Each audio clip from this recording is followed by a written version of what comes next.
we did promise you Jim Corr would be on. The US has plans to urge the EU to endorse the installation of airport. These are the controversial body scanners.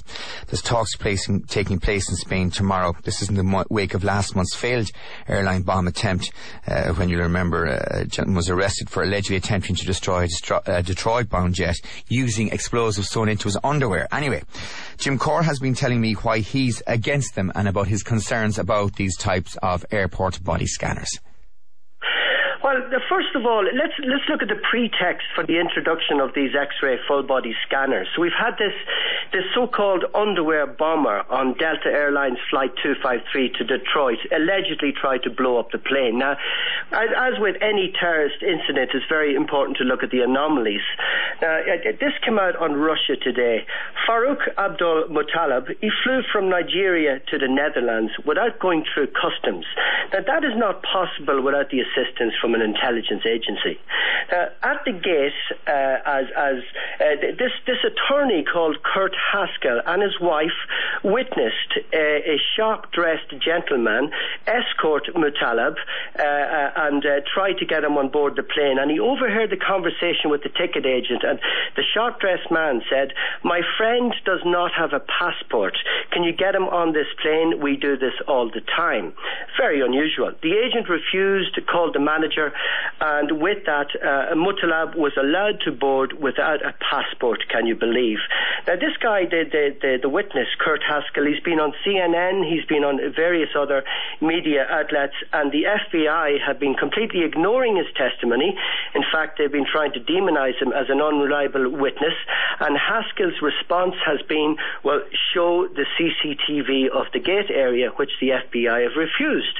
Another anomaly there is Muttalib's father. He went to the US Embassy and he warned the embassy about his son's terrorist leanings, but the son, his US visa was not withdrawn, though he was on a terrorist watch list, and the trip that he made from the Netherlands to Detroit would have been impossible unless protocol was ignored. So what we have here, I believe, and many others do, is that Muttalib is in fact an intelligence patsy, and the sharp-dressed man was his intelligence handler. Now, allegedly... But why would he be an intelligence patsy? I mean, why would they risk people's lives with an intelligence patsy, Jim? Well, it was the type of explosive that he used, the plastic explosive. It wouldn't have blown up the plane. Yes, it caused the fire, all right, but it wouldn't have taken that plane out of the sky. But the whole idea is to create terror, of course, so that they wanted to create a path, basically, to roll out these full body scanners. People say, Jim, that's very far-fetched. Well, I tell you, that's what an awful lot of people believe, and in fair play to Russia Today, they've been reporting on these similar anomalies, and because the alleged terrorist had allegedly trained in Yemen, they've got the excuse to invade this oil-rich country. Jim, what about the issue of privacy and scanners? What's your view on that? Yes, well, these scanners are a gross violation of our privacy. They show detailed images of our private parts. You would not want your 10-year-old daughter or son to be passing through these. Basically, it amounts to a virtual strip search. If such technology is rolled out on a widespread basis, working in airport security will undoubtedly become a pull for perverts and pedophiles. Now, an agency called the Electronic Privacy Information Center in Washington, D.C., got information that these body scanners will in fact retain and transmit images, so they can store and then send the images. Now, the other worrying aspect about these scanners is the safety aspect. These scanners emit terahertz ionizing radiation. Questions have been raised about the safety of routine medical x-rays. One guy in particular, called Dr. John Goffman, who is Professor Emeritus of Molecular and Cell Biology at the University of California in Berkeley, he's the leading U.S. expert on the biological effects of x-ray radiation. He's done exhaustive research and he's concluded that there is no safe dose level of ionizing radiation. His studies indicate that radiation from medical diagnostics and treatment is a causal cofactor in 50% of America's cancers.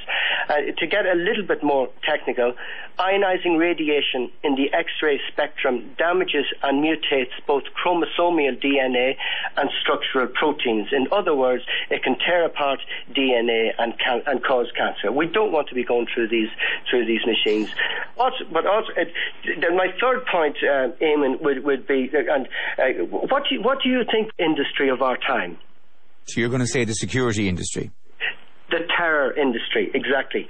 The military-industrial complex will stand to make a killing from these machines. One person of many, in fact, is Michael Chertoff, who was the former U.S. Secretary of Homeland Security under George Bush. He stands to make a lot of money from these machines. You see, with the shoe bomber, Richard Reed, they've been able to get into our shoes, and now with this underwear bomber, they're trying to get into our underwear. Jim, if people want to blow up a plane that I'm on, with whatever security they have to take to stop them doing that, I'm happy with that. That's what people will say.